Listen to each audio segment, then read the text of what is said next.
अस्सलाम वालेकुम फ्रेंड्स, कैसे हैं आप सब। उम्मीद करता हूँ बिल्कुल ठीक ठाक होंगे। मैं भी बिल्कुल ठीक ठाक हूँ और मज़े से आप लोग अपनी NTSBS नर्सिंग की प्रिपरेशन कर रहे होंगे।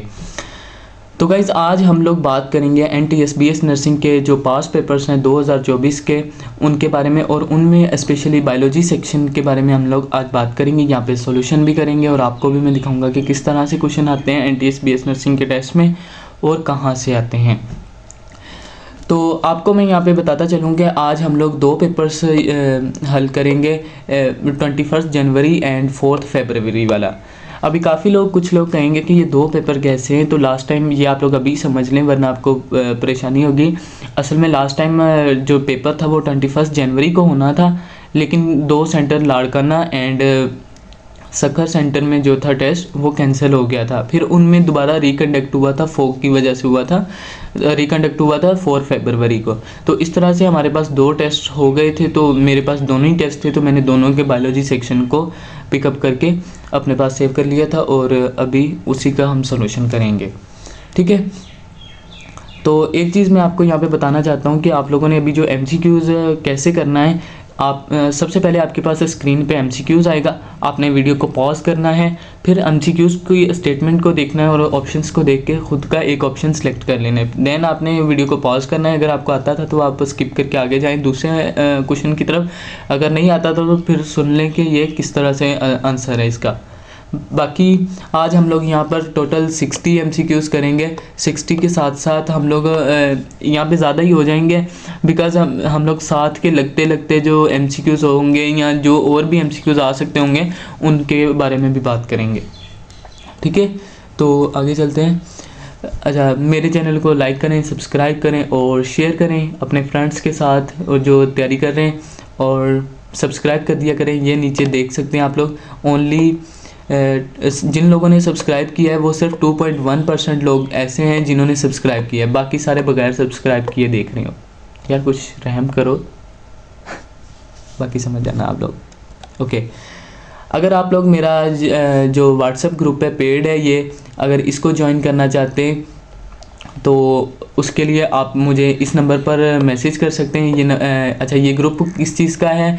तो ये ग्रुप है, आप इसमें मेरे साथ कंप्लीट प्रिपरेशन करना चाहते हैं। अगर आपको नोट्स चाहिए, पास पेपर के MCQs चाहिए, गाइडेंस चाहिए, फॉर्म फिलिंग में हेल्प चाहिए या किसी तरह की भी आपको हेल्प चाहिए, अगर कोई MCQs आप लोग अपनी जर्नी में सॉल्व कर रहे हैं वो नहीं हो रहा, वो आप मुझे सेंड करके उसका वीडियो सोल्यूशन मुझसे ले सकते हैं। तो ये सारी जो चीज़ें होंगी वो आपको पेड ग्रुप में मिलेंगी। अगर कोई ज्वाइन करना चाहता है तो वो कर सकता है। गर्ल्स के लिए सेपरेट ग्रुप है और बॉयज़ के लिए सेपरेट ग्रुप है, ये भी है। एंड द सेकंड वन चीज़ कि ये ग्रुप स्पेशली उन लोगों के लिए है जो लोग, जिन लोगों ने जो अपनी इंटर की है वो सिर्फ घर पे रह के ओनली पेपर्स दिए। इंटीरियर सिंध में मुझे पता है ऐसे ही होता है, मैं खुद गांव से हूँ। तो उन लड़कियों के लिए या उन लड़कों के लिए ये ग्रुप बहुत बेनिफिशियल होने वाला है, क्योंकि उन्हें वो भूल चुके होते हैं कि आखिर प्रिपरेशन किसी टेस्ट की कैसे करनी है। तो वो जस्ट ये समझते हैं कि सिर्फ MCQs देख लेंगे तो हो जाएगा। इस तरह से नहीं होती है, एक प्रिपरेशन का एक प्रॉपर मेथड होता है। तो अगर आप वो उस मेथड में करना चाहते हैं तो आप मुझे इस नंबर पर SMS करें, मैं आपको रिप्लाई दूंगा। देन इसकी डिटेल्स ले सकते हैं और इसका ग्रुप जो है वो बहुत जल्द स्टार्ट होने वाला है। आगे चलते हैं। चलिए, क्वेश्चन नंबर आ गया है। तो मैंने आप लोगों को जिस तरह से बताया था कि आपने पहले वीडियो को पॉज करना है, आंसर देना है खुद से, अगर आता है ठीक है, नहीं तो फिर वीडियो सोल्यूशन देखना है। क्वेश्चन नंबर 11 है। तो अभी यहाँ पे कुछ लोग कहेंगे कि क्वेश्चन नंबर 1 होना चाहिए था यहाँ पे, तो मैंने इसको आपको प्योर पेपर की फील देने के लिए इसको 11 रखा है। बिकॉज अगर मैं यहाँ पे 1 रखता तो वो समझ नहीं आ रहा होता, क्योंकि 1 से लेके 10 तक आपका इंग्लिश का पोर्शन है, बाकी जो आगे 11 से लेके 40 तक आपकी बायोलॉजी होती है। तो मैंने भी उसी तरह से इसको नंबरिंग दी हुई है। चलें देखते हैं पहला क्वेश्चन। मैं ऊपर मेरे पास भी स्क्रीन में है, तो आप लोगों के पास भी ऊपर है, तो चलिए शुरू करते हैं। अच्छा, human kidney contains dash number of pyramids. देखिए, ये एक इंफॉर्मेटिव बेस्ड क्वेश्चन है और ये एक्सक्रीशन या फिर हीमियोस्टेसिस वाले चैप्टर में से, किडनी वाले चैप्टर में से है, जिसका मैंने नाम अपनी लास्ट वीडियो में भी लिया था। तो चलिए इस क्वेश्चन को देखते हैं। देखिए, मैंने साथ में यहाँ पे पिक्चर भी ली हुई है, आपको ये किडनी की एक पिक्चर मिल रही होगी, ये देख सकते हैं। ये होते हैं आपकी किडनी में पायरामिड्स, जो ये इस तरह की ये जो कंपार्टमेंट्स बने होते हैं, इनको पायरामिड्स कहते हैं। तो ये पूछ रहा है कि जो एक एडल्ट होगा, इसमें ज़ाहिर सी बात है ये पिक्चर है कम है, लेकिन जो ओरिजिनल में होते हैं वो डिफरेंट होते हैं। तो अगर आपको किसी एडल्ट की किडनी में कितने होंगे ये पैरामिड्स का नंबर, तो ये होगा आपके पास, इसका फर्स्ट आंसर सही है। ये इन्फॉर्मेटिव बेस्ड था तो इस पर कोई कॉन्सेप्ट वगैरह नहीं है, तो इसलिए इसका फर्स्ट आंसर बिल्कुल करेक्ट है, ए 12 to 16। चलें सेकंड MCQ की तरफ चलते हैं। The presence of the stones in human kidney, तो ये आप देख सकते हैं यहाँ पे किडनी की स्टोन्स आपको नज़र आ रही होंगी। अच्छा, ये चीज़ मेरी यहाँ पे याद रखें, इस क्वेश्चन को हम लोग करते हैं, लेकिन उससे पहले आपको ये पता होना चाहिए कभी भी किडनी के रिलेटेड अगर कोई भी चीज़ पूछी गई होगी तो ऑप्शन में ज़रूर किसी वर्ड में नेफ्रो का वर्ड आएगा। नेफ्रॉन जो होता है वो एक फंक्शनल यूनिट होता है किडनी का, उस हिसाब से आपको नेफ्रो वर्ड नज़र ज़रूर आएगा। मैं यहाँ पे लिख सकता था लेकिन माउस से लिखा नहीं जा रहा, ठीक है। नेफ्रो वर्ड होता है, तो नेफ्रो का मतलब होता है किडनी से रिलेटेड है कुछ ना कुछ। इसी तरह और भी ऑर्गन्स का होता है, लेकिन वो हम बाद में बात करेंगे, फिलहाल हम किडनी की बात कर रहे हैं। नेफ्रो और लिथस के मीनिंग होते हैं पत्थर, तो इस हिसाब से इसका जो आंसर हो जाएगा वो होगा बी। तो आप इस तरह से, अगर आपको नहीं भी आता है, एक मिसाल मुझे नहीं आ रहा है आंसर, लेकिन मैं अगर तुक्का मारने की कोशिश करूँ तो थोड़ी सेंस के साथ मारें, फिर आपका लग भी जाता है। देखें सिस्टाइन, सीमेंट या इस हाइपर क्लोरिया, ये कुछ भी इस तरह का नहीं होता है। तो यहाँ पे ये देखें, अगर किडनी से रिलेटेड है तो यहाँ पे नेफ्रो एंड लिथस आपके साथ ही है, लिथसिस इसका वर्ड है। आगे चलते हैं। Movement of the substance from the region of higher concentration to lower concentration.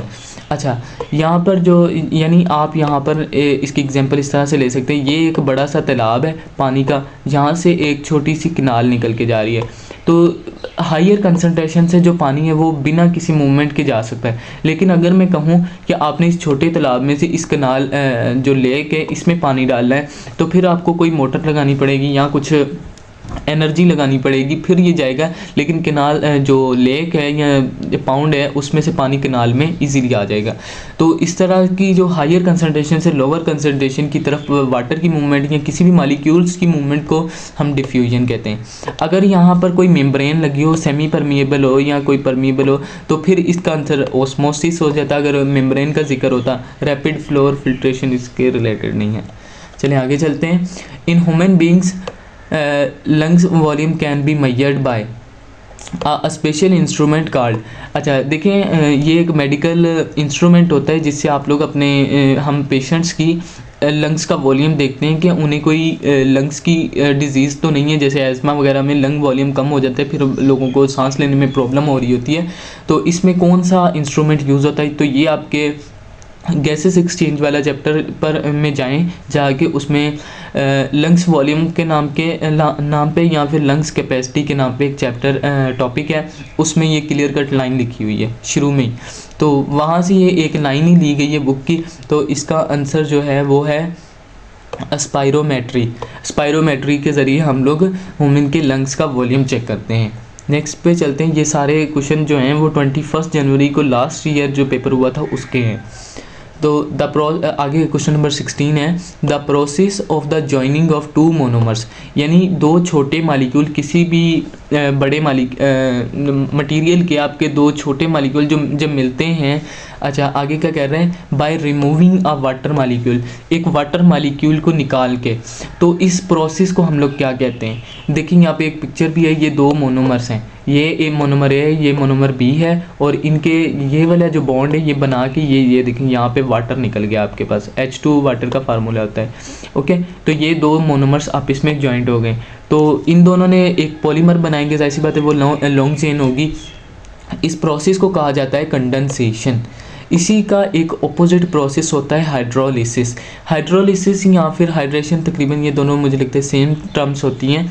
तो इसमें क्या होता है कि जैसे ये अभी मेरे पास एक पॉलीमर है, अब मैं इसमें एक वाटर मालिक्यूल दे के इसको OH दे दूं और इसको मैं H दे दूं, तो ये अपना बॉन्ड तोड़ देंगे और फिर ये अपना नए मोनोमर्स में अगर कन्वर्ट हो जाएं। इन दोनों प्रोसेस को कहते हैं हम हाइड्रेशन या hydrolysis.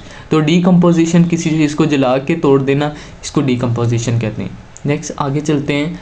The bodies sometimes eliminate old cells, जो हमारी बॉडी है वो कभी कभी ओल्ड सेल को एलिमिनेट करती है। इसकी बेस्ट एग्जांपल अगर मैं बात करूं तो हमारे पास रेड ब्लड सेल्स हैं।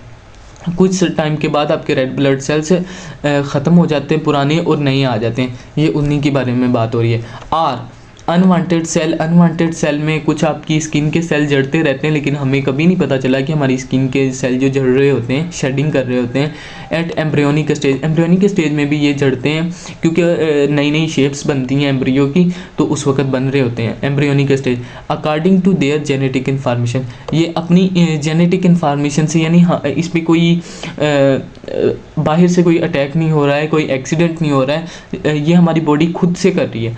इस तरह की अगर कोई सेल को मार देने वाली जो बात होती है, इसको कहते हैं एपोप्टोसिस। एपोप्टोसिस में क्या होता है, आपकी बॉडी खुद अनवांटेड सेल्स को मारती है जो कि नहीं चाहिए होते हैं बॉडी को।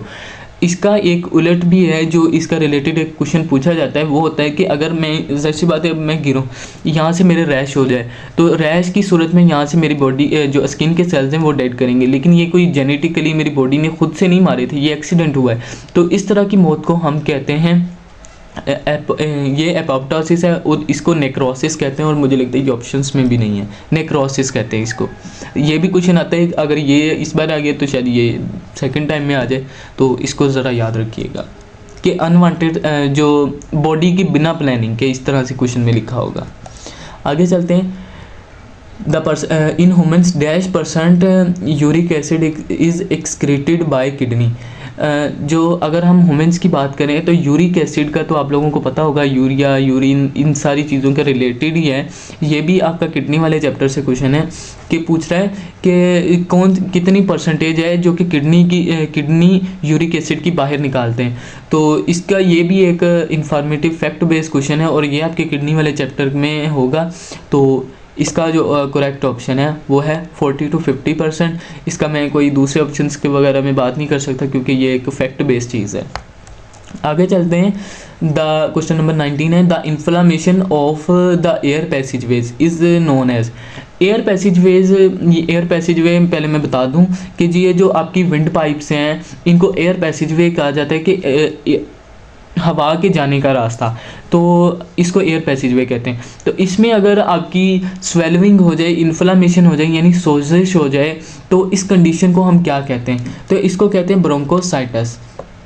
ये यहाँ पे आप लोग पिक्चर भी देख सकते हैं, ये एक नॉर्मल ट्रैकिया है या फिर ये ब्रोंकस है। और आइटस का वर्ड मैं यहाँ पे आपको फिर से बता रहा हूँ कि आइटस का मतलब होता है स्वेलिंग। आइटस जब भी आ जाए, अगर इन्फ्लामेशन का नाम हो और नीचे ऑप्शन में आइटस का हो, तो चुप करके आप वो लगा दें। 100% 90% वही ऑप्शन होगा। आइटस के अगर दो हैं फिर आपका नसीब है, बाकी आइटस अगर एक है और इन्फ्लामेशन की बात है तो मोस्टली 90% वही होगा। बाकियों को भी देखें, हो सकता है दूसरा भी हो, लेकिन मोस्टली वही होते हैं। अगर आपको नहीं आ रहा तो फिर आइटिस वाला वर्ड लगा सकते हैं। ब्रोंकस आपने ये तो सुना ही होगा, ट्रैकिया, ब्रोंकाई, ब्रोंकस, आगे जाके विंड पाइप्स बनती हैं। तो ये आप थोड़ी सी अगर कॉमन सेंस भी यूज़ करें तो ये आप लोग आंसर दे सकते हैं। अक्सर बायो के जो आंसर्स होते हैं वो अपने वर्डिंग में खुद बता रहे होते हैं कि मैं आंसर हूँ, मुझे टिक कर लो, ठीक है। लास्ट टाइम भी हमने देखा था, ऊपर पहले भी क्वेश्चन आया है, तो उसमें भी ऐसे ही था। तो ये एक बड़ी ख़राब सी कंडीशन होती है जिसमें पेशेंट्स को सांस लेने में बहुत ज़्यादा दुश्वारी होती है। तो ये होता है, ये देख सकते हैं, थिक हो जाती है म्यूकस मेम्ब्रेन्स, ऊपर से आपका ये जो स्मूथ मसल्स होते हैं ये भी स्वेलो कर जाते हैं। तो इस वजह से एयर जाने का बहुत कम हो जाता है और लोगों को सांस नहीं आ रहा होता। तो क्वेश्चन नंबर 20 देख सकते हैं आप, total surface area of the respiratory surface, total surface area of the respiratory surface in humans. तो ये पूछ रहा है कि जो टोटल रिस्पायरेटरी सरफेस में आपको बता दूं, जो हमारे लंग्स के अंदर एलोवेलाई हैं, वो अलग अलग से पार्टीशन बनाने के बाद बहुत ज़्यादा जो इसमें सरफेस एरिया को इंक्रीज़ कर रही होती हैं, ये आप लोगों को पता होगा। Is about dash times of the human size, dash times the size of body. अगर हम अपनी पूरी बॉडी को से सांस लेना शुरू करते हैं, वो 20 टाइम कम होगा जो जितना सांस हम अपने लंग से ले रहे हैं। ये अल्लाह पाक ने ऐसी कुदरत बनाई है कि उसमें अलग अलग से पार्टीशन करके उसका सरफेस एरिया बहुत ज़्यादा इंक्रीज़ कर दिया है। तो इसका जो करेक्ट आंसर है, ये भी एक इंफॉर्मेशन बेस्ड या फिर फैक्ट बेस्ड चीज़ है। ये भी आपको रट्टा लगाना होगा और ये भी रिस्पायरेटरी सिस्टम वाले चैप्टर्स है। तो ह्यूमन जो एनाटॉमी वाले चैप्टर्स हैं उनकी अहमियत आप लोग अभी इन एमसीक्यूज़ के ज़रिए देखिए। ये पास पेपर के ऑथेंटिक है। मैं आपको अगर कोई मुझे कहेगा तो मैं अपने जो पेड ग्रुप में इसका ये वाली पीडीएफ भी सेंड करूँगा और ओरिजिनल जो उनकी फ़ोटोज़ वगैरह हैं वो भी भेज दूँगा, क्योंकि उसमें इतना क्लियर कट नहीं नज़र आ रहा होता, तो इसमें क्लियर है, लेकिन आप वहाँ से भी देख सकते हैं। ओके, आगे चलते हैं। Enzyme acts on amylose to convert into maltose. देखें, पूछ रहा है कि ऐसा कौन सा एंजाइम है जो अमाइलोज पे एक्ट करे और किस में कन्वर्ट करे इसे माल्टोज में। तो इसका ये जो एंजाइम्स है मोस्टली, अच्छा यहाँ पे एक चीज़ मैं आपको और बताना चाहता हूँ। जैसे हमने आई टेस्ट देखा उसके लिए स्वेलिंग के लिए या इन्फ्लामेशन के लिए, इसी तरह हमने देखा कि जो नेफ्रो वर्ड है वो किडनी से रिलेटेड चीज़ों के लिए। इसी तरह ओज का जो वर्ड है ना, ये वाला ओज, इसके मतलब होते हैं शुगर। किसी भी कोई भी अगर आप ग्लूकोज, सक्रोज, फ्रक्टोज, इसके बाद हेक्सोज, आप कुछ भी देखेंगे ना शुगर के रिलेटेड, तो उसके एंड में मोस्टली 90% केसेस में आपको ओज नज़र आएगा। इस तरह इसमें ये भी ओज है। माल्टोज जो है ये आपकी जो ग्लूकोज प्लस ग्लूकोज है। तो ऐसा कौन सा एंजाइम है जो अमाइलोज पे एक्ट करे और वो आपको शुगर को कन्वर्ट कर दे माल्टोज में।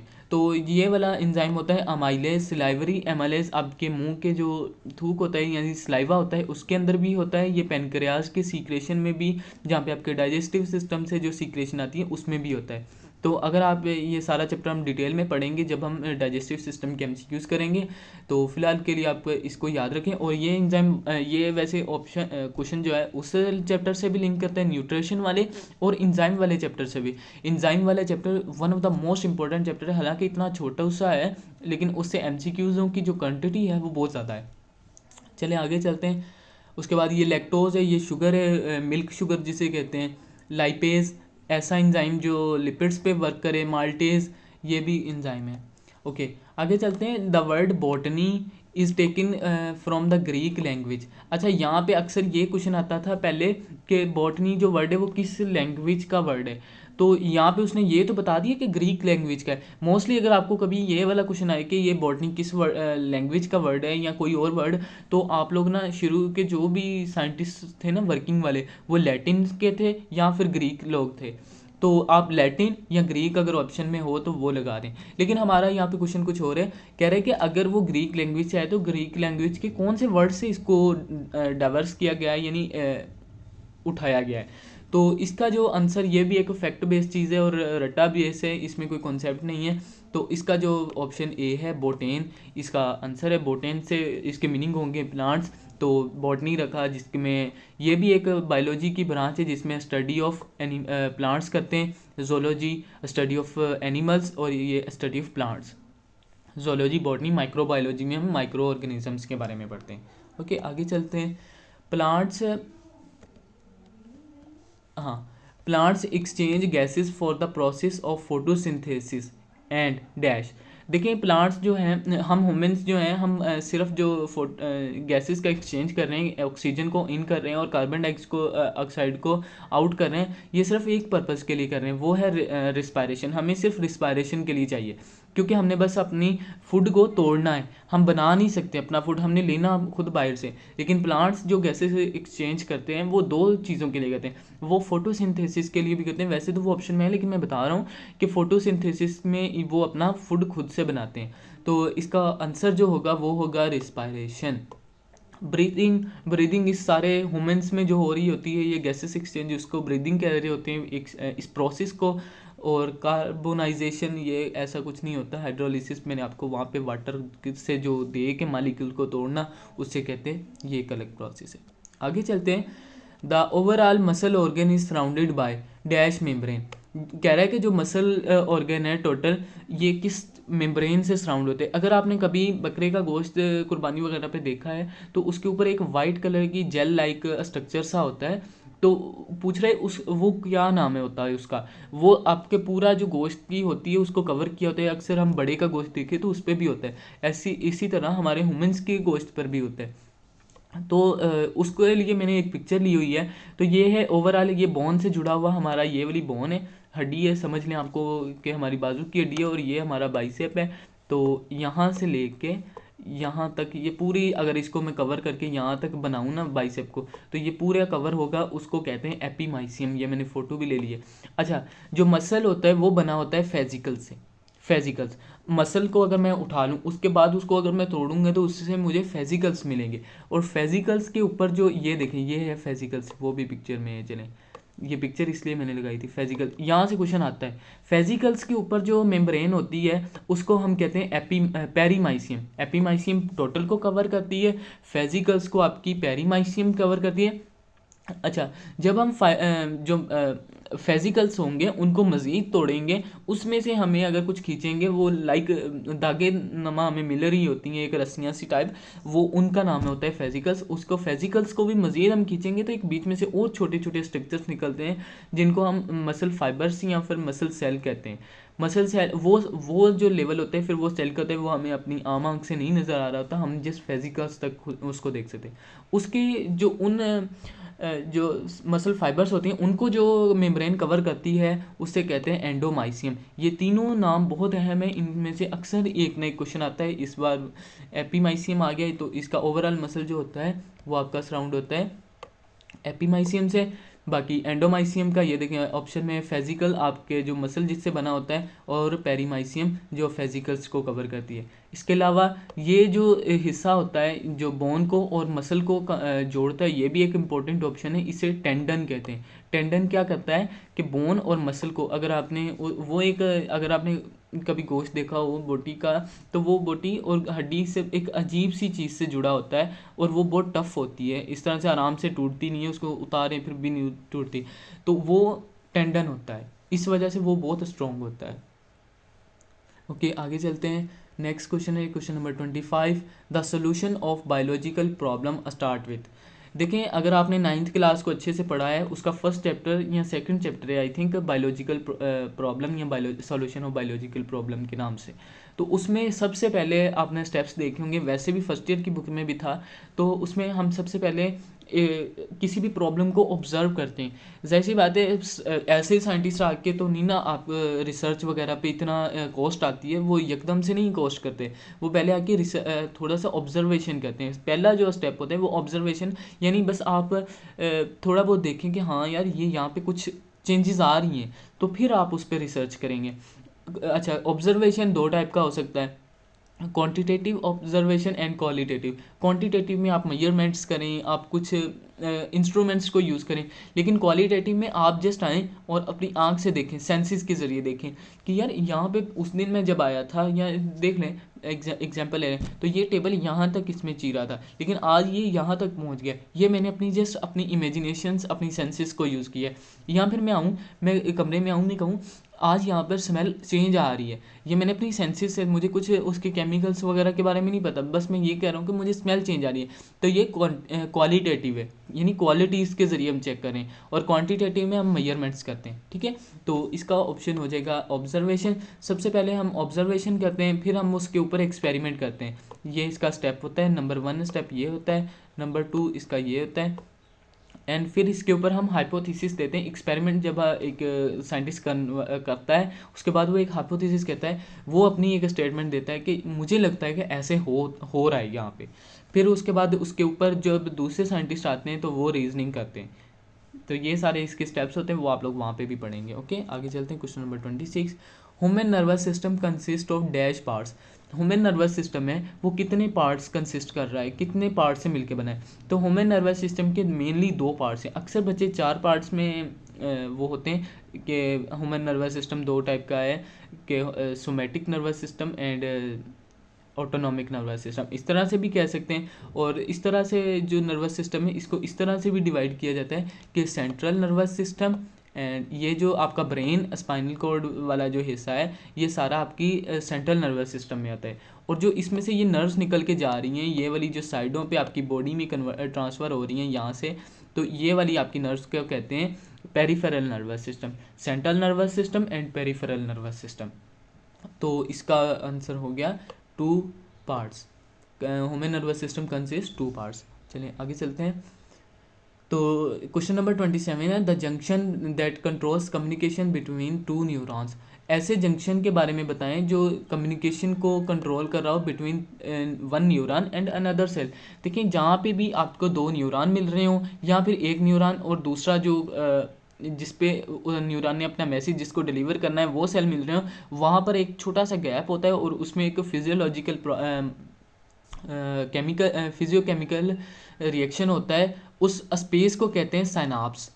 ये वाला जो एक जंक्शन हो रहा होता है जहाँ पे वो दो न्यूरॉन या फिर एक न्यूरॉन और एक सेल मिल रहे होते हैं, इसको कहते हैं साइनाप्स। अगर मैं यहाँ पे साल्टेटरी की बात करूँ, आपको पता होगा कि कुछ न्यूरॉन्स में माइलिन शीट होती है, ये न्यूरॉन का स्ट्रक्चर है।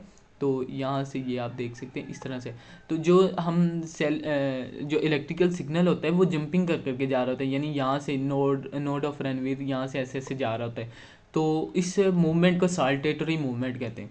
उसके बाद सोमा की अगर मैं बात करूँ, सोमा जो ये वाली बॉडी है सेल की नर्वस न्यूरॉन की, उसको हम सोमा कहते हैं। एक्सॉन हिल्लुक, इसको ये वाला जो पॉइंट होता है जहाँ से आपका एक्सॉन निकल रहा होता है, सोमा से ओरिजिनेट हो रहा होता है, उसको हम कहते हैं एक्सॉन हिल्लुक। और ये वाला जो यहाँ से लेके ये सारा पोर्शन है इसको एक्सॉन कहते हैं। उसके अलावा ये वाली जो ऊपर से ये डंडियाँ सी बनी हुई हैं इसको कहते हैं डेंड्रिकल्स।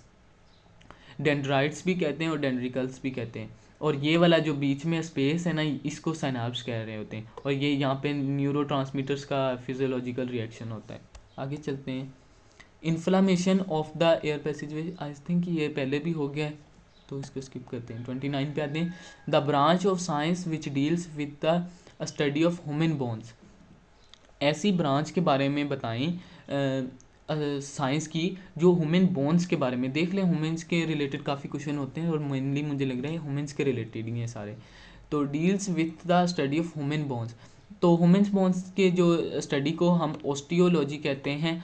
तो ये आपको याद करना होगा कि ऑस्टियोलॉजी इज़ अ ब्रांच, और ये स्पोर्ट एंड मूवमेंट वाले चैप्टर में सबसे पहली जो इन्फॉर्मेशन हाइडिंग है वो भी ऑस्टियोलॉजी की डेफिनेशन की है, तो ये क्वेश्चन वहाँ से लिया गया। साइटोलॉजी किसे कहते हैं, जिसमें हम सेल की स्टडी करते हैं।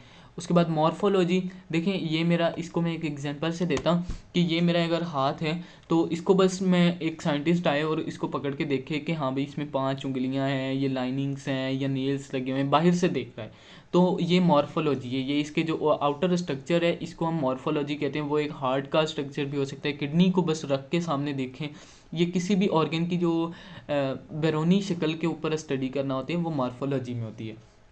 हिस्टोलॉजी क्या है, हिस्टोलॉजी में आप टिश्यूज़ के बारे में स्टडी करते हैं और ये मुझे लगता है आगे क्वेश्चन भी है। हिस्टोलॉजी जो ब्रांच है इसमें हम ऑर्गन टिश्यूज़ के बारे की स्टडी करते हैं, सेल की नहीं टिश्यू की। आगे चलते हैं। द स्टडी ऑफ, ये मुझे लगता है वही क्वेश्चन है, study of the structure of tissue of plants and animals. Plants और एनिमल्स के टिश्यू के जो स्ट्रक्चर की स्टडी को क्या कहते हैं, तो इसको ये मैंने पहले बता दिया, हिस्टोलॉजी कहते हैं। हिस्टोलॉजी इसका करेक्ट आंसर है। बाकी बी में है आपके पास पैलेंटोलॉजी। पैलेंटोलॉजी जो है वो ये है कि इसमें आप लोग स्टडी करते हैं फॉसिल फ्यूल्स के बारे में, यानी ये जो पेट्रोल वगैरह निकल रहा होता है या फिर मोइंजोदड़ो जैसी चीज़ें निकलती हैं, तो साइंटिस्ट उनकी एज बता रहे होते हैं, वो पैलेंटोलॉजिस्ट होते हैं और पेंटोलॉजी में उसको स्टडी करते हैं। टेक्सोनोमी में हम लोग एनिमल्स को जो क्लासिफिकेशन कर रहे होते हैं, टेक्सोनोमी में वो हो रही होती है, वो एक ब्रांच अलग से है जो कि एनिमल्स को करेक्टराइज करती हैं और उनको तकसीम करती हैं डिफरेंट फाइलम्स में, किंगडम्स में किया हुआ है। फिजियोलॉजी में हम लोग बॉडी की फंक्शनिंग का जो किसी भी स्ट्रक्चर है, अगर मेरे पास ये हाथ है तो एनाटॉमी में हम इसका इंटरनल स्ट्रक्चर्स देखेंगे कि ये किस तरह से, इसमें कितनी बोन्स वगैरह हैं। बाकी अगर मैं यूं कर रहा हूँ तो इसमें एक फिजियोलॉजिकल प्रोसीजर होगा मेरे हाथ में, उससे हम लोग देखेंगे। तो ये जो स्टडी होती है इसको कहते हैं फिजियोलॉजी। और ये इसमें हम केमिकल्स के रिलेटेड जो बॉडी के केमिकल्स हैं, फंक्शनिंग होती है या किसी भी ऑर्गन की फंक्शनिंग फिजियोलॉजी में स्टडी करते हैं। ये भी आपका किडनी वाले चैप्टर और हेमियोस्टेसिस वाले चैप्टर सेम ही हैं दोनों, तो उसमें से आया हुआ है द टर्म हेमियोस्टेसिस इंट्रोड्यूस बाय। तो ये इसका ऑप्शन जो है आंसर है वो है जोस्पी, और ये आपकी बुक में भी लिखा हुआ है। इस जोशबी भाई को ना मैं जानता हूँ ना आप जानते हैं, लेकिन याद करना होगा। और इस तरह का अगर कोई और भी नाम मिलता है तो उसको भी याद करिएगा। और मेनली मैं प्रोटीन, कार्बोहाइड्रेट और न्यूक्लिक एसिड और लिपिड का बलूर ने किया था, और जे थालमस इस तरह के नाम थे, वो मैंने तब याद किए थे, अब मुझे भी भूल के, लेकिन मैं याद करूँगा। तो वो वाले नाम्स को भी आप लोग याद करिए, वो भी आपके लिए हेल्पफुल होंगे। ठीक है, आगे चलते हैं। नाम नेमिंग का, यानी यहाँ पे ये बता रहा है कि नेमिंग आपके लिए इंपॉर्टेंट है, इसलिए नेमिंग को याद करें। चलिए क्वेश्चन नंबर 32 के बारे में हम लोग बात करते हैं। Each enzyme has a special charge place to fit the substance to fit the substrate called. देखें, पूछ रहा है कि इंजाइम में एक स्पेशल चार्ज प्लेस होती है जहाँ पर जो इंजाइम होता है वो अपने सबस्ट्रेट को फिट कर लेता है। यानी अगर ये एक इंजाइम है तो ये इसको यहाँ पे ऐसे करके फिट करने की ये जो जगह है इसको क्या कहते हैं, और इसके ऊपर पिक्चर भी है, इसको हम कहते हैं एक्टिव साइट।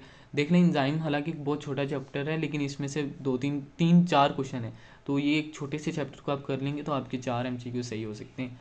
तो अपो इंजाइम, ये हम लोग जब इंजाइम वाला चैप्टर करेंगे, ये एक डिटेल टर्म्स हैं। को इंजाइम, अपो इंजाइम, होलो इंजाइम।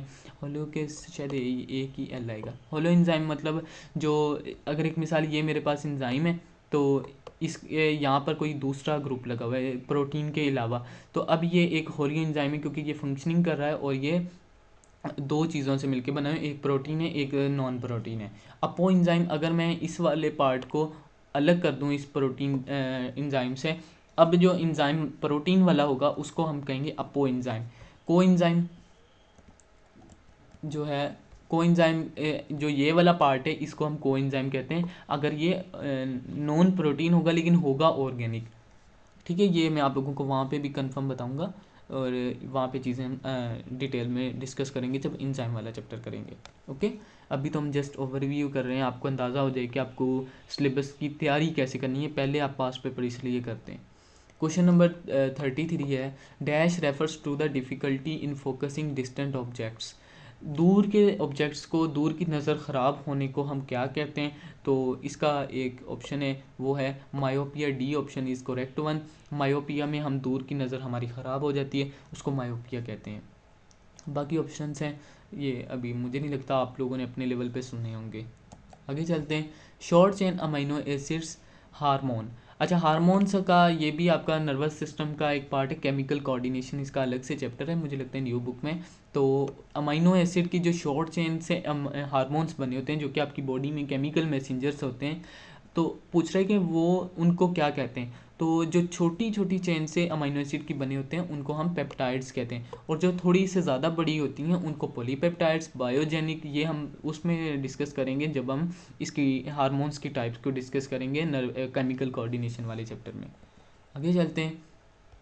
क्वेश्चन नंबर 35 है, water is a molecule. Water dash molecule, water is a dash molecule. तो वाटर जो है ये आपको मैं बता दूं कि इसमें दो ऑप्शंस करेक्ट हो सकते हैं, लेकिन आपको एक अच्छा ऑप्शन ये वाला जो क्वेश्चन है ये MCQs नहीं है, ये BCQs है, मतलब बेस्ट चॉइस क्वेश्चन, मतलब आपको बेस्ट देखना है। हालांकि आंसर दो हो सकते हैं। इसका आंसर ये कोवलेंट बॉन्ड भी हो सकता है और ये जो पोलर है ये भी हो सकता है। कोवलेंट मॉलिक्यूल वो वाले मॉलिक्यूल होते हैं जिनमें कोवलेंट बॉन्ड होता है, लेकिन जो कोवलेंट बॉन्ड है वो एक आपके पास ब्रॉड टर्म है, और कोवलेंट बॉन्ड की आगे दो मज़ीद टाइप्स हैं, polar covalent bond and non polar covalent bond. फिर इनमें जो पोलर कोवलेंट बॉन्ड होते हैं उनको हम पोलर मॉलिक्यूल्स कहते हैं, तो इस हिसाब से जो वाटर मॉलिक्यूल है वो पोलर है, और नॉन पोलर को हम नॉन पोलर मॉलिक्यूल्स कहते हैं, नॉन पोलर कोवलेंट मॉलिक्यूल्स।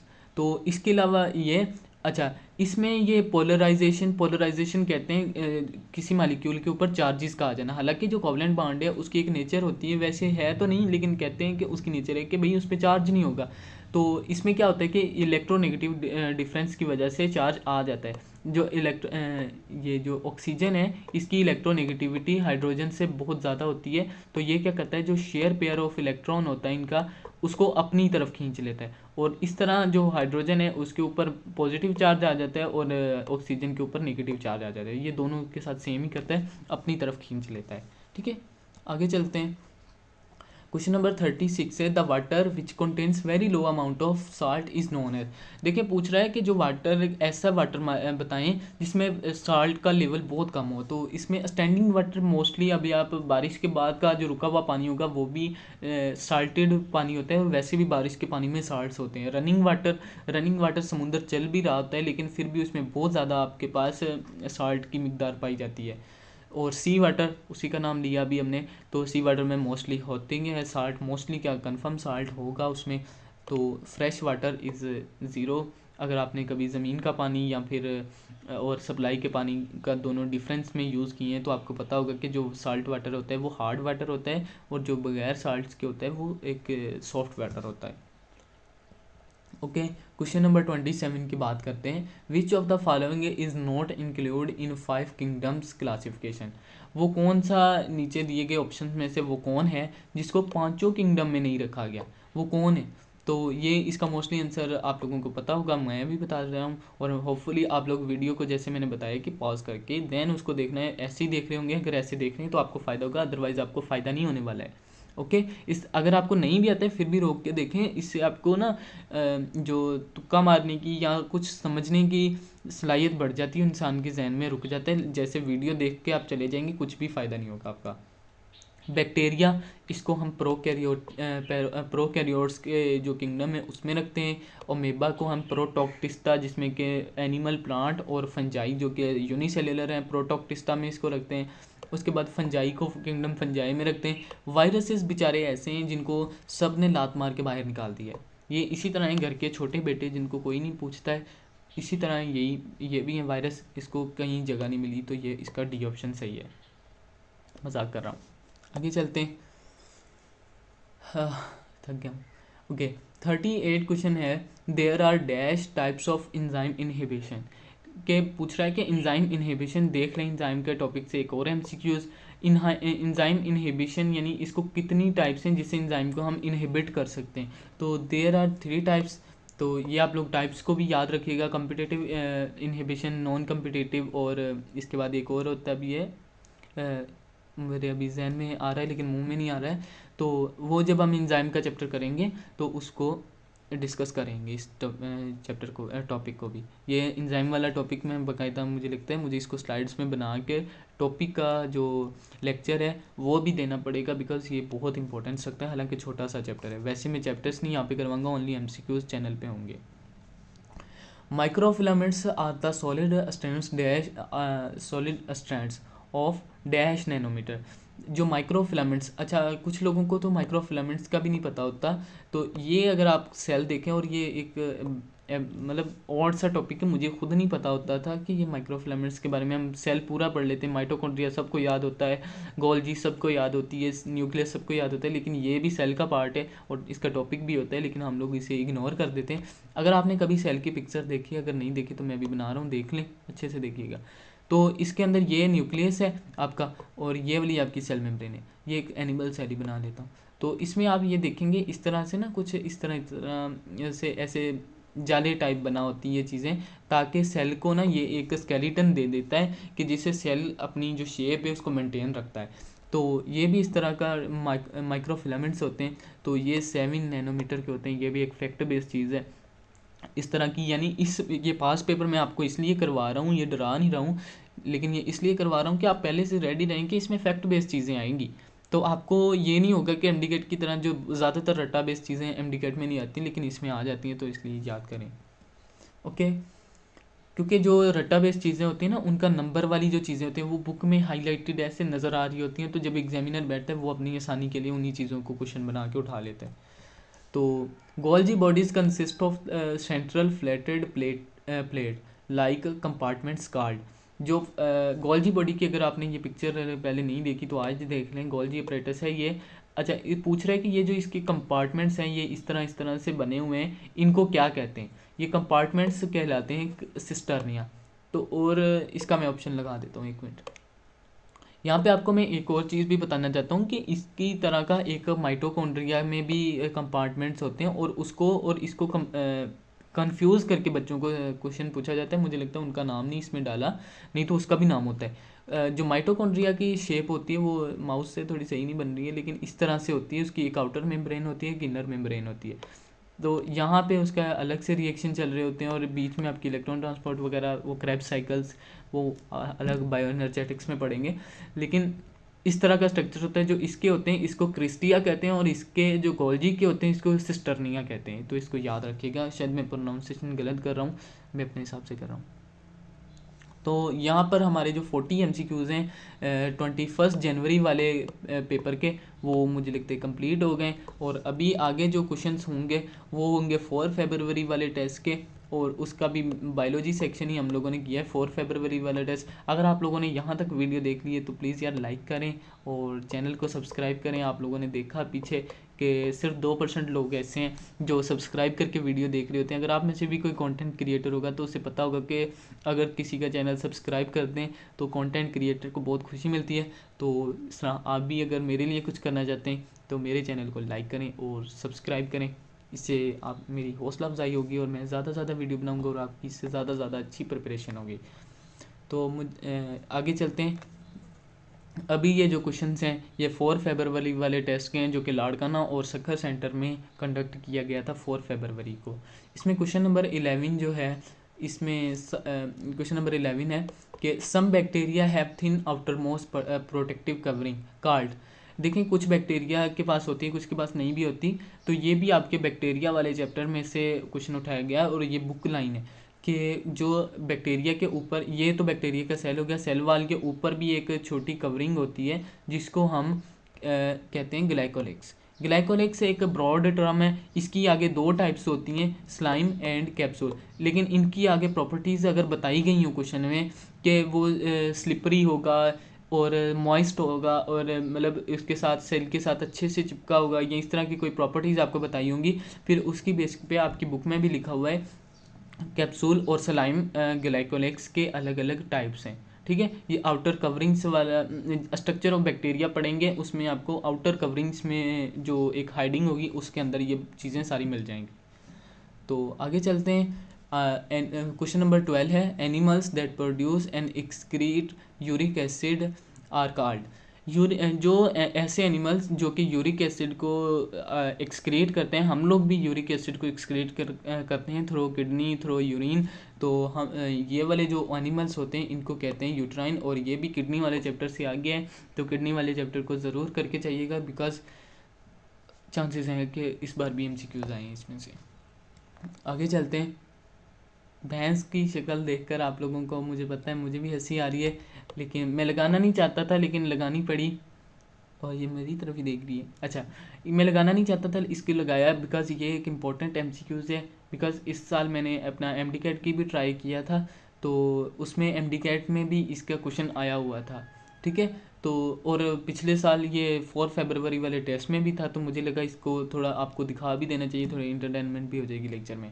अच्छा, in Pakistan dash is a top milk producing buffalo. तो इसका आंसर अगर गांव वाले जो मुझे वीडियो देख रहे हैं तो यार आप लोग ज़रूर बताना कि इसका नाम क्या है। लेकिन अगर नहीं बता रहे हो ना तो फिर ये अपने दादा अबू को भी बताना, ये बहुत ज़्यादा दूध देती है। इसका नाम है नीली रावी। अगर कहीं से मिले तो मुझे भी कमेंट में बताना कि सर हमारे पास है, मुझे खुद चाहिए दूध, यार बहुत महंगा हो गया।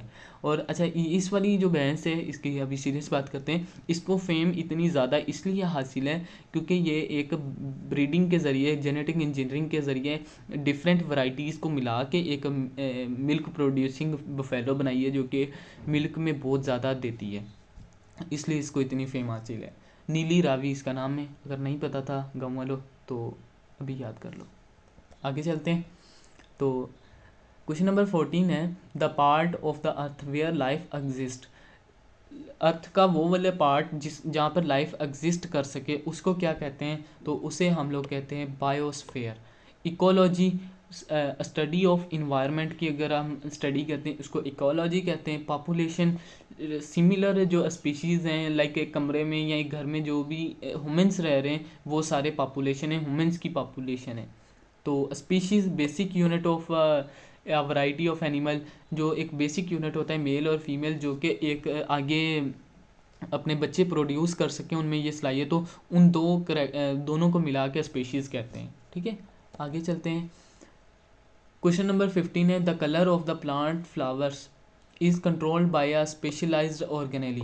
देखें जो लीव्स का कलर होता है वो तो होता है क्लोरोप्लास्ट से, लेकिन जो फ्लावर्स एंड फ्रूट्स, एप्पल जैसे रेड होता है, उसके बाद गावा जो अमरूद है वो ग्रीन होता है, तो ये जो सारे कलरफुल चीज़ें होती हैं ना, वो दे रहा होता है हमारे पास क्रोमोप्लास्ट उसका, यानी ये क्लोरोप्लास्ट का छोटा भाई है, लेकिन इसको इतनी फेम हासिल नहीं है बिकॉज फूल और जो फ्रूट हैं वो कम ही लगते हैं, लेकिन पत्ते बहुत ज़्यादा होते हैं दरख्तों पे, इसलिए उसको ज़्यादा पॉपुलैरिटी हासिल है।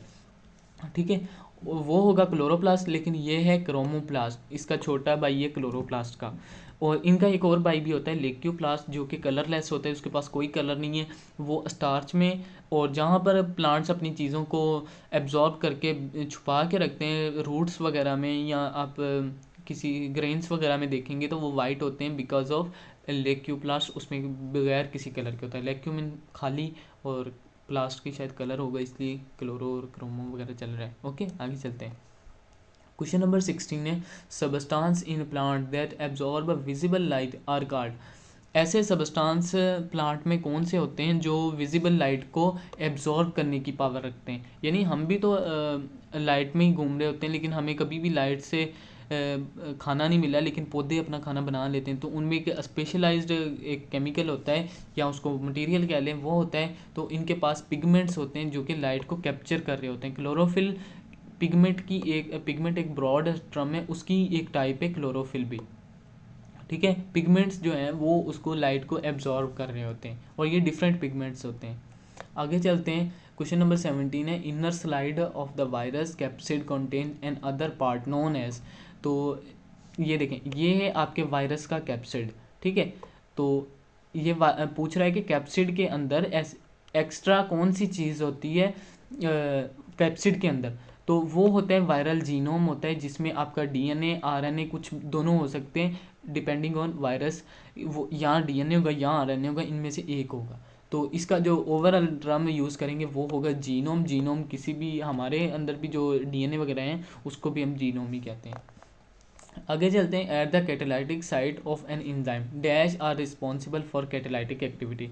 अच्छा देखिए, ये है एक एंजाइम की शक्ल में बना रहा हूँ, बहुत बुरी बन रही होगी मुझे उम्मीद है, और ये आपके पास एक एंजाइम है, और ये जो इसकी कैटालाइटिक साइट है, ठीक है, एक्टिव साइट कह लें, कैटालाइटिक साइट कह लें, तो ऐसी कौन सी यहाँ पे चीज़ लगी होती है जो ऐसा रिएक्शन एंजाइम कर रहे होते हैं।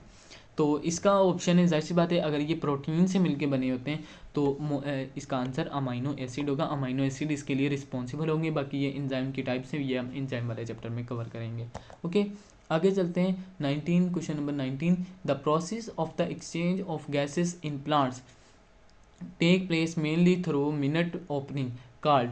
कह रहा है कि जो क्लोरोप्लास्ट है या जो प्लांट्स हैं वो अपना गैसेस एक्सचेंज कहाँ से करते हैं, एक मिनट की या मिनट तो को छोड़ दें, और ओपनिंग्स जो ये वाली जो ओपनिंग्स होती हैं इनका नाम बताएं, तो इनको हम कहते हैं स्टोमेटा, इनका नाम होता है स्टोमेटा, और ये ऊपर पिक्चर भी आप लोगों को नज़र आ रही होगी, तो इसका आंसर हो जाएगा बी, स्टोमेटा। और इसके अलावा गार्ड सेल जो ये वाले सेल होते हैं ना, ये जो दो सेल लगे हुए हैं स्टोमेटा को बनाने वाले, इनको कहते हैं गार्ड सेल्स। उसके बाद ग्रेना आपकी क्लोरोप्लास्ट में होता है, ग्रेनुकुलस इसका मुझे भी नहीं पता है। ओके, आगे चलते हैं। The shrinkage of the cytoplasm is known as. जो साइटोप्लाज्म की श्रिंक कर जाना, यानी साइटोप्लाज्म का सिकुड़ जाना, इसको क्या कहते हैं, तो इसको हम लोग कहते हैं प्लाज्मोलिसिस। प्लाज्मोडियम एनाफिलस मॉस्किटो में एक ये प्रोटोजोआ होता है जो मलेरिया को काज करता है, और प्लाज्मोडिया इसका मुझे भी नहीं पता है। साइटोलाइसिस यानी सेल का टूटना, ऐसा कुछ नहीं इसको कहते। अच्छा, ये चीज़ ऊपर वाली याद रख लें, यहाँ से अगर प्लाज्मोलिसिस पे आंसर आ गया है तो ये भी पूछ सकते हैं कि अगर आपका सोल्यूशन देखें, मैं एक जार में पानी लेता हूँ, पानी में मैं क्या करता हूँ, सबसे पहले मैं दरमियान वाले की बात कर रहा हूँ, आइसोटोनिक की। पानी में भी साल्ट उतना है, मेरे सेल जो मैं उसमें सेल रखूँगा उसमें भी साल्ट सेम है, तो क्या होगा कि पानी ना तो सेल में जाएगा ना सेल से बाहर आएगा, बिकॉज साल्ट और जो वाटर का ग्रेडियंट है वो सेम है दोनों में, सेम पानी सेम साल्ट, सेम पानी सेम साल्ट, बाहर भी और अंदर भी, तो इसमें कोई कुछ नहीं होगा, आपका सेल फ्लैसिड हो जाएगा, जैसा है वैसा ही रहेगा। उसके बाद अगर मैं बात करूँ हाइपरटोनिक सॉल्यूशन की, अगर मैं बात करूँ हाइपरटोनिक में क्या होगा, एक जार लिया मैंने, उसमें मैंने नमक फेंक दिया, ठीक है, पानी मैंने कम डाला, उसमें मैंने सेल डाला, सेल में क्या होगा कि सेल में पानी ज़्यादा था, पानी हमेशा ज़्यादा से कम की तरफ आएगा, वो नीचे उतर आएगा।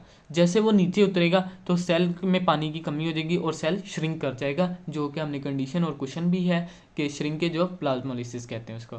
फिर आ जाए हाइपोटोनिक, फिर मैं एक जार लेता हूँ, उसमें मैं पानी डाल लेता हूँ, लेकिन उस पानी में मैं साल्ट कम रखता हूँ, लेकिन जो मेरे सेल में साल्ट है वो उसमें सेल में ज़्यादा डाल देता हूँ, या खुद ही वो ऐसा सेल लेता हूँ जिसमें साल्ट ज़्यादा हो। तो क्या होगा, पानी जार में से सेल के अंदर आएगा, तो वो सेल क्या होगा, टर्जिड हो जाएगा, वो मतलब मोटा हो जाएगा, अपने अंदर पानी को एब्जॉर्ब कर लेगा। तो ये तीनों कंडीशन में से किसी पे भी अगर इस पर अब इस साल एमसीक्यूज आ गया है तो होपफुली इन दोनों में से किसी पे एमसीक्यूज आ सकते हैं। इसको अच्छे से आप लोग इस टॉपिक को करिए, ये बड़ा कन्फ्यूजिंग सा टॉपिक होता है, बच्चों को समझ नहीं आता है, तो इसको समझिएगा।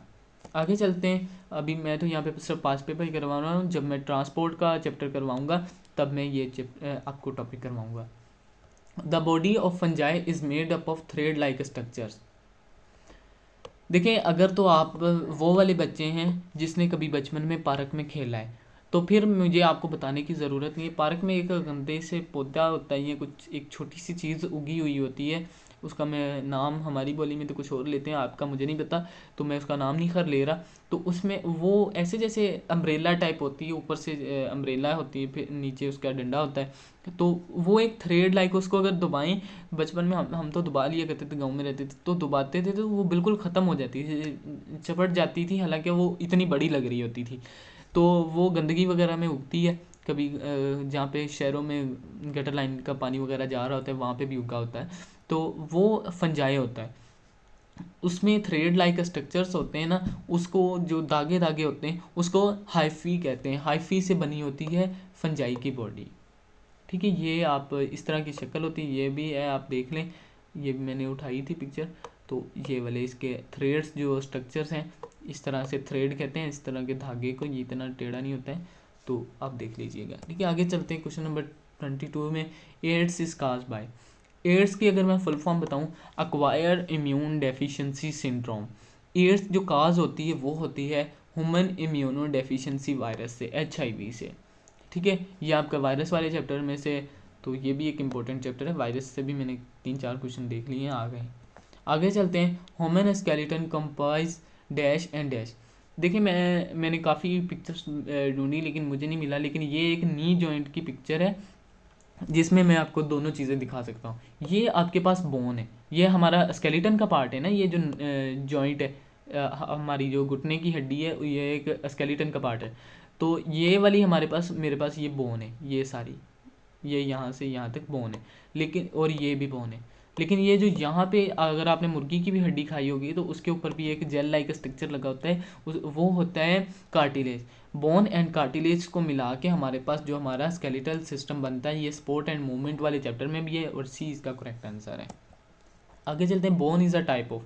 बोन किस टाइप की टिश्यू होते हैं, तो ये कनेक्टिव टिश्यू होते हैं, ये आपको याद होना चाहिए। और ब्लड का अगर मैं पूछूं, अगर आपको पता है ब्लड किस टाइप का टिश्यू है, वो भी कमेंट करें अगर आपको आता है, मैं वेट कर रहा हूँ।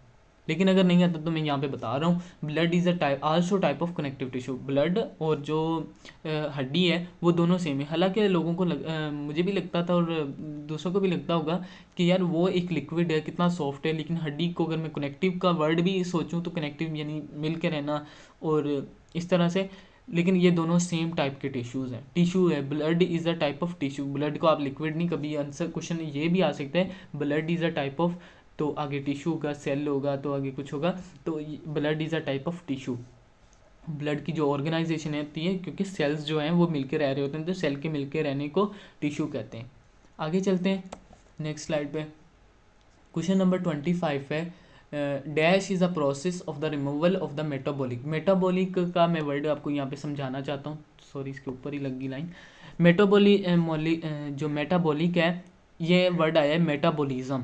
मेटाबॉलिज्म किसी भी चीज़ का टूटना या बनना, दोनों टर्म्स को हम मेटाबॉलिज्म कहते हैं, लेकिन जो जोड़ने को कहते हैं, जो इससे मिलते हैं, उसको एनाबॉलिज्म कहते हैं, कैटाबॉलिज्म में टूटते हैं। तो जैसी बात है, अगर मेरे पास एक प्रोडक्ट है, वो मैंने बनाया, उसमें से पानी रिलीज़ हुआ, जैसे कि हमने कंडेंसेशन में देखा था, वो भी एनाबोलिज्म की टाइप है। तो उसमें कंडेंसेशन में पानी रिलीज़ हुआ, लेकिन पानी सपोज़ करें वो पानी नहीं बना, कुछ यूरिक एसिड वगैरह बन गया जो मेरी बॉडी को नहीं चाहिए। उसको किस प्रोसेस से हमारी बॉडी एक्सक्रीट करेगी, तो उस प्रोसेस को हम लोग कहते हैं एक्सक्रीशन। मैं एग्जांपल्स के साथ आपको एमसीक्यूज़ इसलिए समझा रहा हूँ क्योंकि ताकि आप लोगों को ये एमसीक्यूज़ याद ना हो, आपको इसको कॉन्सेप्ट बन जाए। तो आगे चलते हैं, आप लोग मेरे चैनल को सब्सक्राइब कर लें। अगर आप पेड ग्रुप में भी ज्वाइन होना चाहते हैं तो उसका नंबर भी आपको स्क्रीन पे शो हो रहा होगा, तो आप उसमें ज्वाइन हो जाएं। आगे चलते हैं, क्वेश्चन नंबर 26 है, dash disease is transmitted through the air. कौन सी डिज़ीज़ है जो एयर के ज़रिए आपकी ट्रांसमिट होती है। तो इस तरह की अगर वायरसेस जो होते हैं ना मेनली, वो आपके ट्रांसफ़र होते हैं बाय एयर। बैक्टीरिया बहुत कम होते हैं लेकिन बहुत कम। लेकिन ये जो कैंसर होता है ये या तो आपकी जेनेटिक इन्फॉर्मेशन में मसला हो जाता है, इस वजह से होता है।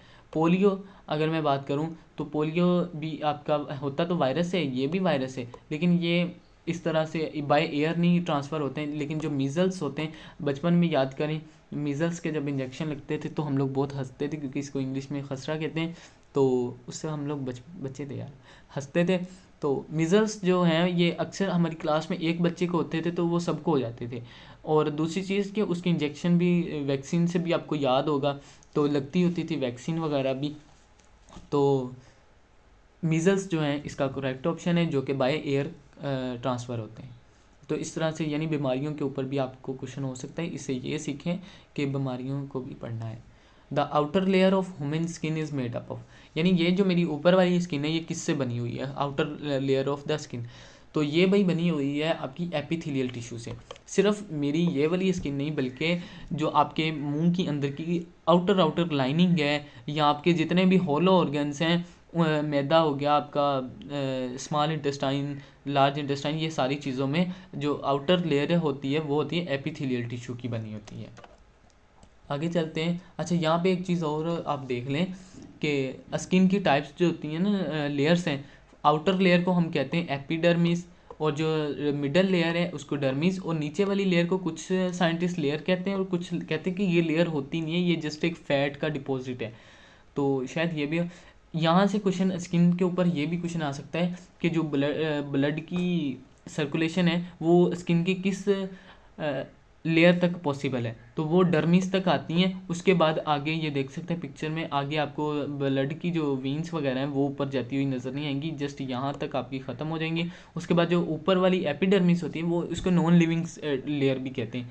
तो ये इसमें क्या होता है, अगर कोई सेल ज़िंदा भी हो तो उसे डिफ्यूजन के ज़रिए न्यूट्रिशन दी जाती है, और वैसे भी वो कुछ टाइम के बाद शेड होना शुरू हो जाते हैं। उसके बाद एक और चीज़ क्वेश्चन आता है कि जो आपकी स्वीट प्रोड्यूसिंग ग्लैंड्स, यानी पसीना निकालने वाली ग्लैंड्स, एंड सीबस प्रोड्यूसिंग ग्लैंड्स, जिसमें आपकी ये जो ऑयली स्किन हो जाती है, वो ऑयल प्रोड्यूसिंग ग्लैंड्स जो हैं, मैं सिंपल वर्ड्स में इसलिए बता रहा हूँ कि अगर आपको ना भी समझ आए तो समझ जाए, लेकिन मैं इंग्लिश में भी सिर्फ बता सकता हूँ दूसरी चैनल्स की तरह कि सेबेशियस ग्लैंड और ये स्वीट प्रोड्यूसिंग ग्लैंड्स, तो शायद आपको ना समझ आए, ठीक है। तो उसमें वो प्रोड्यूसिंग जो ग्लैंड्स होती हैं वो भी सारी डर्मिस में होती हैं, एपिडर्मिस में कुछ नहीं होता है। एपिडर्मिस में जस्ट हेयर की आउट ग्रोथ होती है, और हेयर की जो बेस होती है वो भी, हेयर फॉलिकल जो होते हैं वो भी आपके डर्मिस में ही होते हैं, ठीक है। एपिडर्मिस में ऐसा कुछ नहीं है, जस्ट वो ऊपर एक नॉन लिविंग लेयर है जो कि आपकी बॉडी को यानी डर्मिस को प्रोटेक्ट कर रही है, एपिथेलियल टिश्यू से बनी होती है। उसके बाद बात करते हैं अर्थराइटिस। आइटस का वर्ड याद करें और मुझे बताएं, इस बार मैं नाम नहीं लूँगा, होपफुली आपने नाम लिया होगा। Swelling, inflammation. तो अर्थराइटिस का जो होता है वर्ड, आइटस का मतलब तो हो गया सोजन, तो आर्थो का मतलब होता है जॉइंट्स। जॉइंट की सोजन को जो कहते हैं वो हम लोग कहते हैं आपकी अर्थराइटिस। अर्थराइटिस आपके घुटनों में भी हो सकता है, जो कि आपके दादी दादा वगैरह ओल्ड एजड होते हैं उनमें अर्थराइटिस कॉमन है, तो उनमें भी हो सकता है। अच्छा, आप ये कुछ लोग समझते हैं कि सिर्फ उस जॉइंट में ही होगा, नहीं, ये आपकी ये जो फिंगर का जॉइंट है इसमें भी हो सकता है अर्थराइटिस। आपकी फिंगर ना मूव करे, आपको पेन हो जब आप मूव करें, आपकी गर्दन के में भी अर्थराइटिस हो सकता है, ये जो वर्टिब्रल कॉलम है इसके जॉइंट्स में भी हो सकता है, ये कहीं भी हो सकता है। तो अल्लाह ना करे हो, लेकिन ये हो सकता है। तो इसलिए मैंने इसकी ये वाली पिक्चर ली ताकि आप लोगों को सिर्फ ये वाली पिक्चर आपके माइंड में ना रहे कि सिर्फ घुटनों में अर्थराइटिस हो सकता है और नहीं हो सकता है। चलें आगे बात करते हैं। 29 क्वेश्चन नंबर है कि dash help bacteria for in locomotion. Locomotion में बैक्टीरिया को क्या हेल्प करता है? सीलिया और पिलाई, सिस्ट, प्लास्मिड। तो इनमें से कोई भी हेल्प नहीं करता है। ये जो सीलिया है ये हेल्प करता है। Question number answer number A इसका आंसर है। और ये पिक्चर भी आप देख सकते हैं वायरस की, जो बैक्टीरिया की पिक्चर है, इसमें ये जो सेल मेम्ब्रेन होती है, सॉरी न्यूक्लियर मेम्ब्रेन, ये नहीं होती है। ये इसी वजह से इसे प्रोकैरियोटिक कहते हैं। और इसके अलावा इसके में सेल वाल भी होती है। ये थोड़ा सा स्ट्रक्चर का भी अवनव हो जाएगी आपको। अच्छा, फ्लैजिलम, यहाँ पे आप कहेंगे सर यहाँ पे सीलिया तो नज़र ही नहीं आ रहा होता। तो कुछ बैक्टीरिया में सीलिया होता है, कुछ में फ्लैजिलम होता है। तो सीलिया और फ्लैजिलम ये सेम ही चीज़ है। तो इसमें फ्लैजिलम है पिक्चर में, वैसे सीलिया हो या फ्लैजिलम हो, ये दोनों लोकोमोशन के लिए। अच्छा, ये पिलाई है, ये जो साइड में ऐसे ऐसे करके निकली हुई है ना, ये पिलाई है। पिलाई यहाँ पे भी ऑप्शन में भी है। तो पिलाई का काम होता है दो बैक्टीरिया, जैसे ये एक बैक्टीरिया है, ये अपना जेनेटिक इन्फॉर्मेशन जो है वो दूसरे बैक्टीरिया के साथ शेयर करना चाहता है। तो ये दोनों पिलाई अपनी जोड़ के इसको, ये अपना जो जेनेटिक मटेरियल होगा वो इसमें कन्वर्ट कर देगा। ठीक है, ये पिलाई इस काम आती है। सिस्ट ऐसी कंडीशन होती है जब बैक्टीरिया की अनफेवरेबल कंडीशन हो जाती है। लाइक एक बैक्टीरिया था जो आग से मर जाना था, वो क्या देखता है कि बैक्टीरिया मर रहे हैं आग से, तो इनमें सेंस होती है।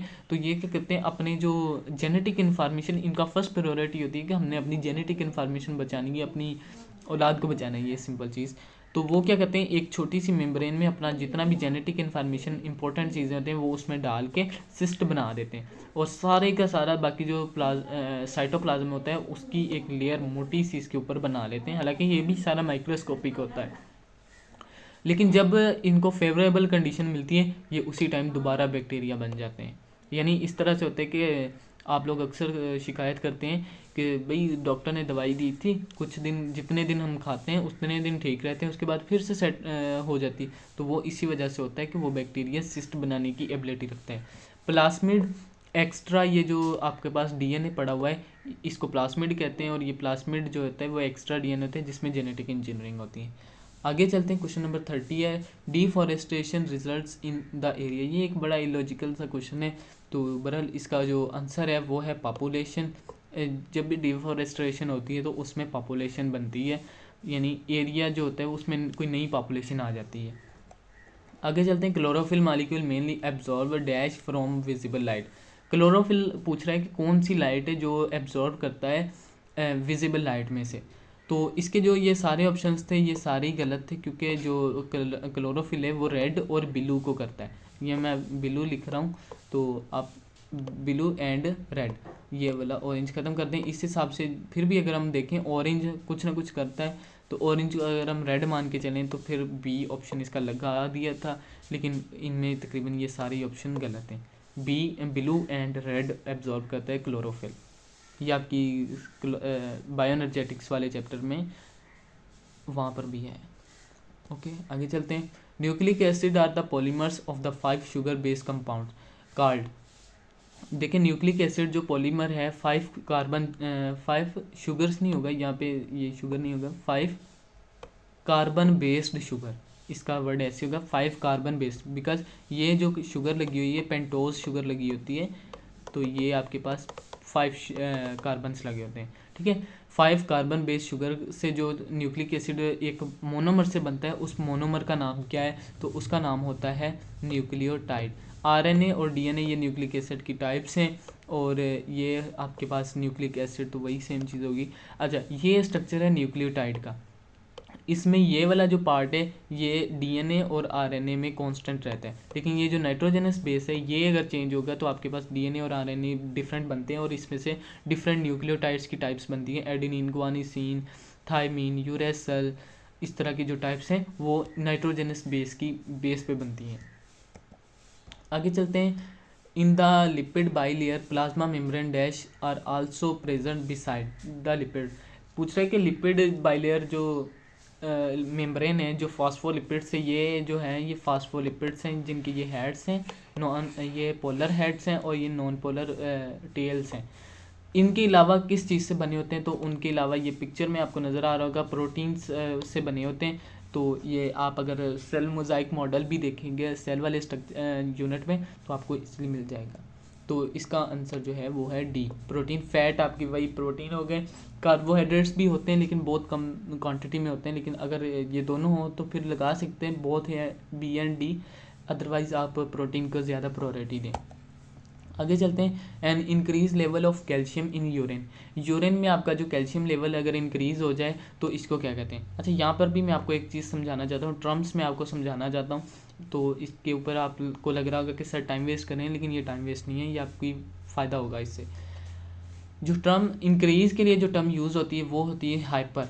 तो इसमें हमें दो जगह पे हाइपर नज़र आ रहा है, 3 पे होगा आई थिंक, 2 और ये 3। हाइपर, हाइपर के वर्ड होते हैं ऊपर, और हाइपो मतलब नीचे। हाइपो मतलब नीचे, कोई भी चीज़ अगर नीचे आ गई होगी, बायोलॉजी में ज़्यादातर या दूसरे लैंग्वेजेस में यूज़ होता है हाइपर और हाइपो।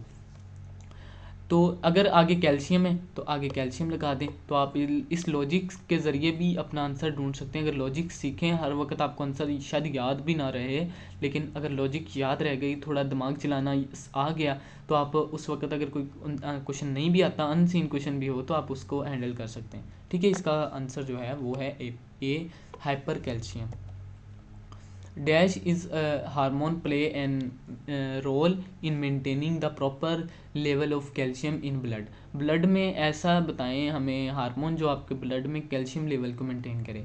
तो वो है, उसका नाम जो है वो है कैल्सीटोनिन, और इसके नाम से भी कैल्शियम लाइक आ रही है, तो आप लोग लगा सकते हैं, इतना मुश्किल नहीं होता है। बस थोड़ा सा आपको उस वक्त अपने दिमाग को हाजिर नाजिर रख के तो इसको करेंगे ना टेस्ट को, तो हो जाता है। बस थोड़ी सी चीज़ों को देखें। ये बायोलॉजी के तो मैं कहता हूँ टर्म्स खुद बताती हैं कि मेरा आंसर ये है, मैंने पहले भी कहा है और अब भी कह रहा हूँ। ठीक है, कैल्सीटोनिन, थायरोक्सिन ये आपकी थायराइड ग्लैंड से निकलता है, और ऑक्सीटोसिन ये आपकी मिल्क प्रोडक्शन के लिए होता है, ये आपकी हाइपोथैलेमस में से प्रोड्यूस होके फिर पोस्टीरियर पिट्यूटरी ग्लैंड में स्टोर हो जाता है, उसके बाद ये आपकी मिल्क प्रोडक्शन में काम आता है, और ये लव हार्मोन भी इसे कहते हैं।